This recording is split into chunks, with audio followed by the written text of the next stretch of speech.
Okay, namaste and welcome to all. So today is Wednesday, our general topic day. So today I chose the topic based upon the request which came from New Zealand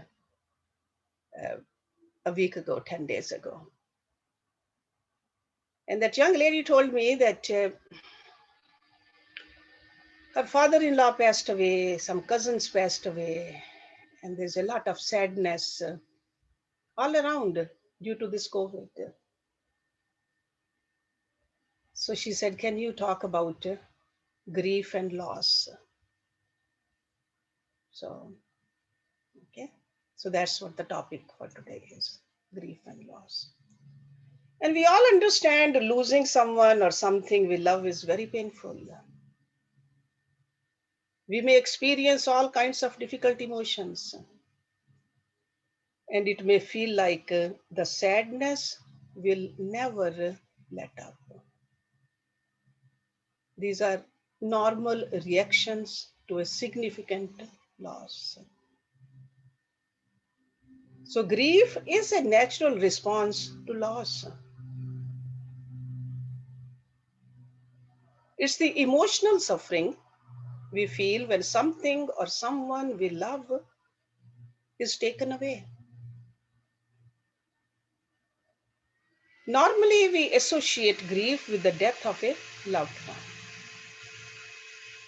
Because this type of loss does often cause the most intense grief. But any kind of a loss can cause grief. For example, a relationship breakup, loss of health, losing a job, loss of financial stability, a miscarriage, even a death of a pet, a loved one's serious illness, loss of a friendship. The more significant the loss, the more intense the grief. Some people even experience a grief after moving away from home, graduating from college, changing jobs, selling their family home, retiring from a career. So grieving is a very personal and highly individual experience. But how we grieve depends on many factors, including personality and coping style, life experience, how intense the faith we have in God, and the nature of the loss, of course. The grieving process takes time. Healing happens gradually. It cannot be forced. It cannot be hurried. And there's no set timetable for grieving. Some people start to feel better in weeks. For some people, it might take a lot longer than that.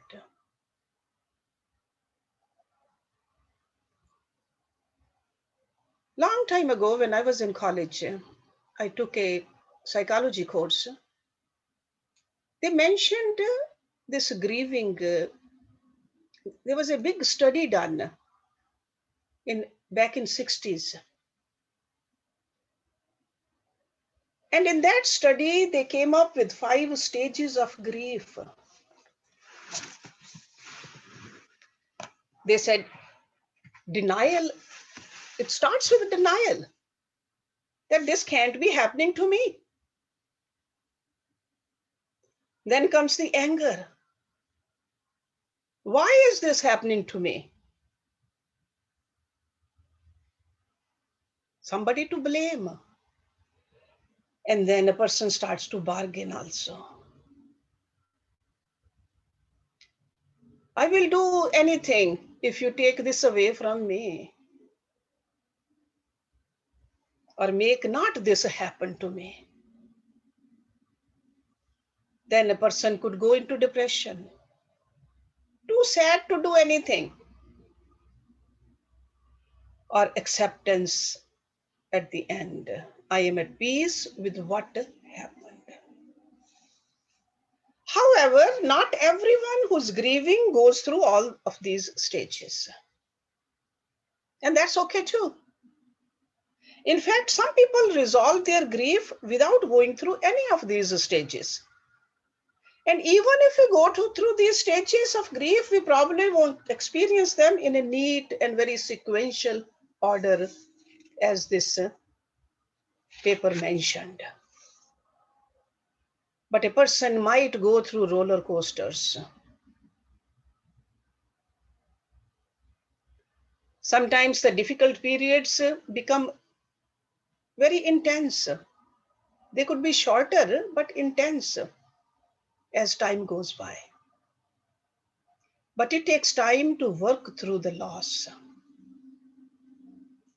Often it's seen that even years after a loss, especially at special events such as a family wedding or the birth of a child, a person may still experience a strong sense of grief. While loss affects people in different ways, many people experience some of these symptoms when they are grieving.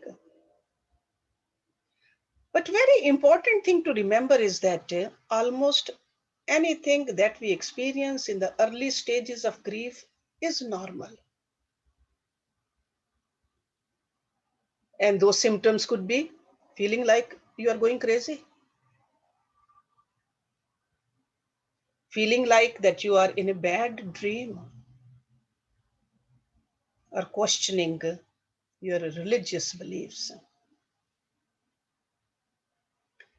Right after the loss, there could be a shock and disbelief. It can be hard to accept what happened, feeling numb, and having a very hard time believing that the loss really, really happened, or even denying the truth. When someone we love has died, we may keep expecting them to show up, even though we know that they are gone. And sometimes there's this profound sadness, and that is probably the most universal experience or a symptom of a grief. Feeling of emptiness, despair, yearning, and a very, very deep loneliness. A person may cry a lot or feel emotionally unstable.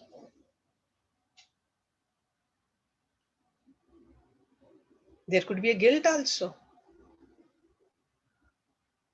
We may regret or feel guilty about things we did or did not say or do. We may also feel guilty about certain feelings. It's almost like a feeling relieved when the person died after a long, difficult illness. That's a guilt feeling. Even though we know that there was nothing more we could have done about them. And how about anger? Even if the loss was nobody's fault, we may feel angry and resentful. Angry at ourselves. Why are we alive when that person died? We can get mad at doctors, blame the nurses, or even the God. Or even the person who died abandoning us. Why did you leave? Another symptom we often see, fear. A significant loss can trigger a host of worries and fears. anxiety, helplessness, insecurity. People have seen having panic attacks also. And sure, there are physical symptoms also of grief. Because we often think that grieving is only a emotional process, but it can involve physical problems, nausea, lowered immunity, weight loss or weight gain, aches, pains, insomnia, fatigue. Those are also symptoms of grief. The single most important factor in healing from loss is having the support of others.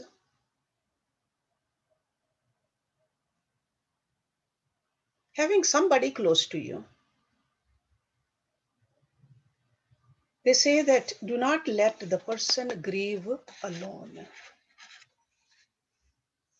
But as time passes, these emotions should become less intense as we accept the loss and start to move forward. And if a person is not feeling better over time, or if a grief is getting worse, according to the psychiatrist, that it's a sign that grief has developed into a more serious problem. They call it a complicated grief or a major depression. Because the sadness of losing someone we love never goes away completely, but it should not remain a center stage. So even after a long time, if it's still holding us like this, then that means there's some complications. And that's when we need counseling, therapy, some serious help. And there are some symptoms of this complicated grief. When a person feels that life is empty or meaningless without that person, when there's extreme anger and bitterness over the loss, when you're avoiding things that remind you of your loved one, when you are still searching for that person in familiar places, or imagining that your loved one is still alive, that means you need some professional help. So this is all from a psychologist or psychiatrist point of view. I want to give you some insight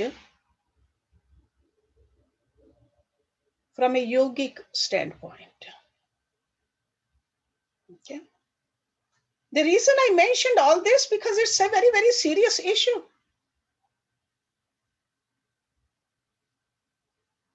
We can go through it or somebody else we see and they need help. So we should help them. It is definitely very serious. The yogic philosophy says that when you suffer the loss of a near and dear one, it is an extremely painful experience. They do say that. Why? They look at it a little differently. They say because of those emotional bonds. So your own emotions, you held them with those people. And when all of a sudden those bonds have gotten snapped, and you feel the pain. So at the time, the experience of grief is natural. You should expect to go through that feeling of grief unless you have reached that level of detachment, which is very few. So that means that if you have done a sadhana of detachment, the viragya, then there's no grief. because you worked on that part of your personality early on, not at the time when something is taken away from you. Beforehand, you understood that nothing is mine. You might feel a little sadness, but no grief. Because when somebody dies, a loved one dies, or anybody dies, it is a sad experience. But going into grief is altogether different. So yogis also, they talk about these certain natural experiences in a normal person, not abhyasi who has reached to that level, but an average person will first of all will be affected by disbelief. The mind refuses to believe that this person is actually gone. Then there will be a period of denial, of disbelief. No, that person is actually here. Then it could be a sense of guilt, which sometimes comes as there's something that I could have done. Or was it in my ability to save this person? Or maybe I did not exert myself. These feelings can come. Or as I talked about earlier, the anger upon yourself, anger upon God, anger upon the person who left. And the yogic scriptures also, they talk about the period of grief, maybe a few hours for somebody. For somebody else, it could be a few days or few months. It depends upon how much detachment they have. Because when you suffer the loss of a near and dear one, expect these things to happen. But going through it all as yoga students, because in our lifetime we will see all this. And we have already seen some of it. You have to recover, recollect yourself, and to decide to move on with your life for your own sake and for the sake of the person who has left. In our Vedic scriptures, yogic scriptures, they say that nobody actually dies. Lord Krishna said that in Bhagavad Gita. Person has gone by his or her own karmas. According to the karmas, based upon our karmas, we take a body and then we let go of the body at the proper time. And that's what the karma is. And would it be, we should also introspect that would it give a pleasure to that person to see that we are grieving and making our own existence painful? Or would the person be more pleased to see that we have recovered from the grief? Because body is gone, Atma is not. Not only the Atma, the subtle body is not gone either. The Antakaran.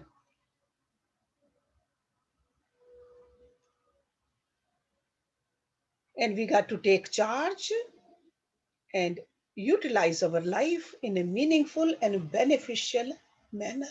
Are we doing that or not? So we need to decide as a yoga practitioner that my human form is too precious to waste it in grief. Because grief is tamsikta, according to Bhagavad Gita. And as soon as possible, we need to overcome this tamsikta, this grief. That's why in our Hindu tradition, there's a period of grieving even after the death of the body. And you all know that grieving period is of 12 days. That's where the Termi word has come. So first 12 days, you suspend all the activities and you talk about it, think about it, but the person, the departed person, and pray. So that Terme word has come from there, Terme. The 13th day, you just finish it all. No more sitting down and grieving. Only that much time was allowed according to our scriptures. After that, if the grieving continues, they say it's not allowed. In other words, if you are still grieving after then, decide this is my own weakness. If you cannot shake it off, if you cannot move on, then you got to take hold of yourself. Look at your weakness and remember that this is my own attachment. And it will not please God and it will not please my Guru. Because Guru is the one who's taking us towards God. And here we are getting attached to something which was not in our control, which was bound to happen. So we got to understand at that point that we need to overcome this. Bring this knowledge, the knowledge of the scriptures, to yourself. And what is this knowledge? That everybody have to go one day. When the sun sets, we don't grieve for it every day. We know that it rose and it will set. Something that was bound to happen, why should we feel so bad about it? One day we will go ourselves. We got to learn to utilize that opportunity to develop a spirit of detachment and renunciation. That truly everything is temporary in this world. Our mind has just made such a big attachment to this temporary world, and that's the reason we grieve. We know that all these relationships, worldly relationships, will wither away one day. We got to remember what we sing at the end of the arti. Tavamev mata cha pita tomev bandhuscha sakha tomev. And we say, God, you are everything. Sarvam mama dev dev. So we got to remember this. We got to remind ourselves that I want to seek my eternal relative, my soul, my beloved, who is God.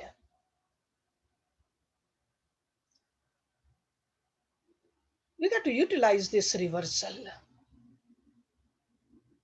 this material reversal, or this grief that came upon us as something that pushes us further towards God. That will be the proper way to handle it and to utilize it. Then yogi gurus, they say that yoga, even the physical postures of yoga and meditation, they are excellent techniques to process feelings of grief. Not only yoga helps with the physical effects of grief, but it really provides a safe space to move through difficult emotions. Whether you are doing Shavasana, Sarvangasana, Konasana, any asana you are doing on your mat in front of the altar, you will see that you can go through this grieving process of the sad period in time much better.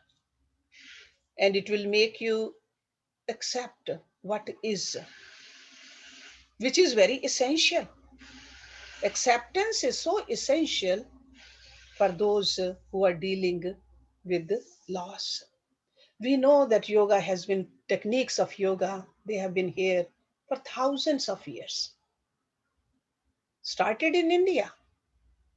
Those yogis living in the jungles, they practiced all this in their own body, in their own mind. This was the lab for them. Without any extra tools, without any outside help, they just brought all this for our good. You have all heard that yoga means union. So ultimately, union between this soul and super soul, God. But before that, we got to have a union where we bring our mind, our body, breath together. Start with that. Because we are not familiar with the soul, the Atma, and we have not seen God. So that union, we cannot talk about. We can't even imagine. But at least this body, this mind, and this breath work we need to do. That's why there are so many techniques to practice breathing. This breathing will make you feel less anxious, more physically relaxed. And when you are less anxious, more physically relaxed, you'll be able to deal with any kind of a challenge in life. Because we know that grief impacts every aspect of our being. As I said earlier, it affects us physically, mentally, emotionally, cognitively, spiritually, and philosophically also. It shakes our faith also. So that's why we got to keep on practicing yoga for all of this. Because yoga mainly addresses self care. Yoga helps to integrate the experience of loss and supports the feeling of connection, relationship with the loved ones who have died. So learn how to breathe fully. More you will relax, more you will let go of these negative emotions. And that's how yoga will help a person to move through the grief. We can always incorporate various aspects of meditations. There are several ways to meditate, but we have to start practicing these, learning these now. We don't dig the well when there's a fire on the house. Okay, we got to start practicing now. Physical movements, breath work, meditation, that all helps when we are in a state of loss.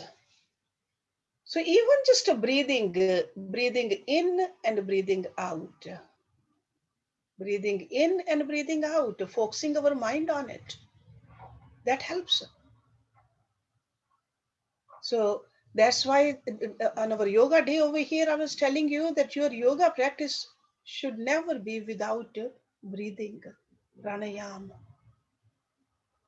I want you to practice this breathing, not too complicated, very simple, which you can teach other people also. If you see somebody is going through this rough period, a rough time, it's called a box breathing, where you breathe in, like inhale to a count of four, hold the count of four, then exhale to a count of four. You will see that how easily your mind becomes calm just with this simple technique. It's doable by anybody. Anybody with even a high blood pressure or a heart problems or any kind of a back problem, they can still do it. Just a simple the count.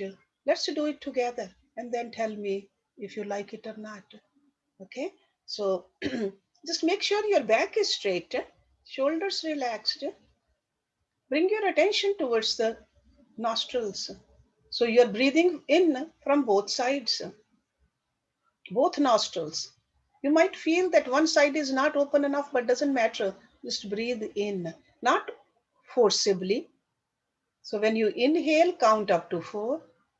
When you hold, count up to 4. When you exhale, count up to 4. Let me do the counting for you, and you just only follow my directions. We'll do it for a few times and then let me know how it feels, because this is how practical aspect of yoga helps us let go of this sadness and the grief, whether it's a small level or a big level.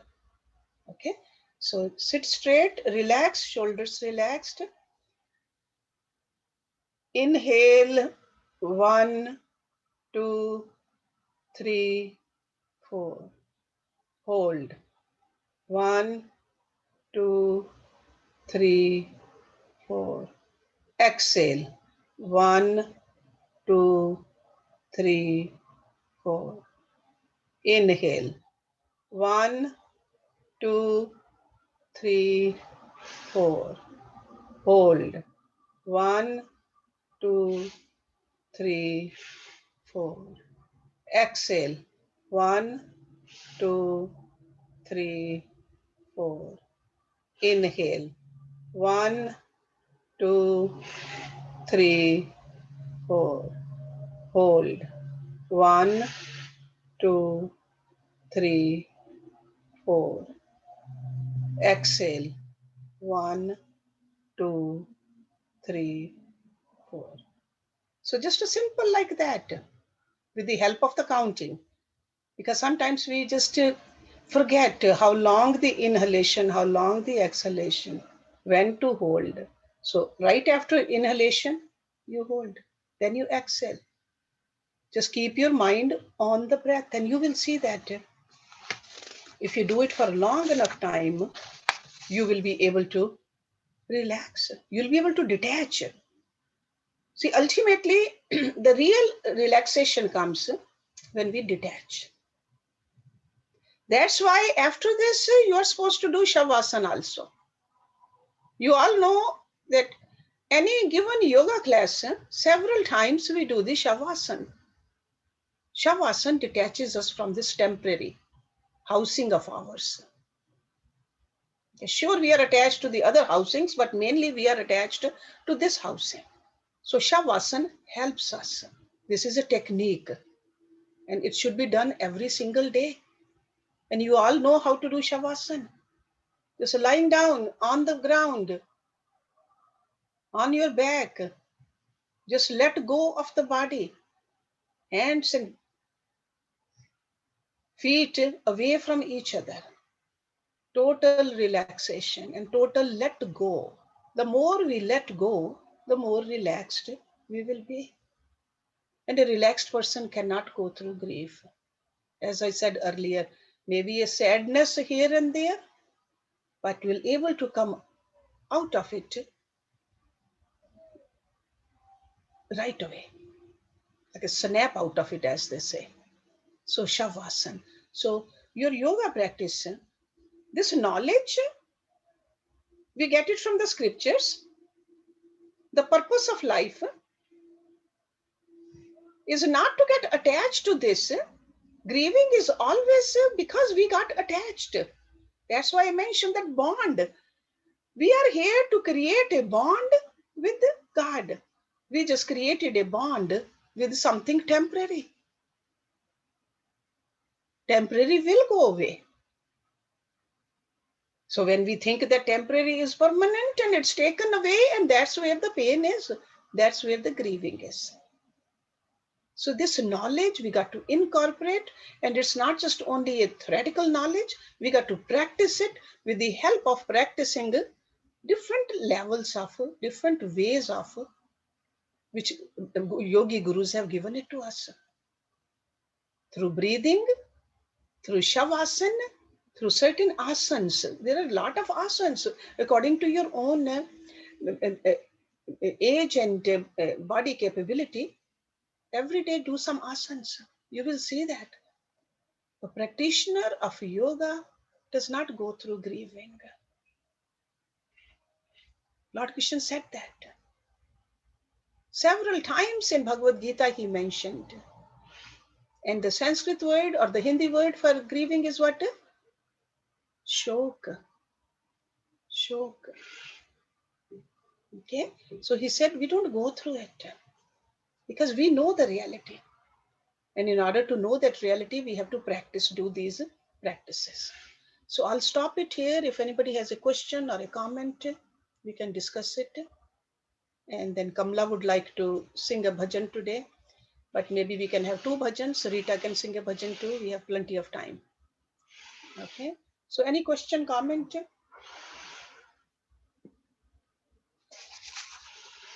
Not yet.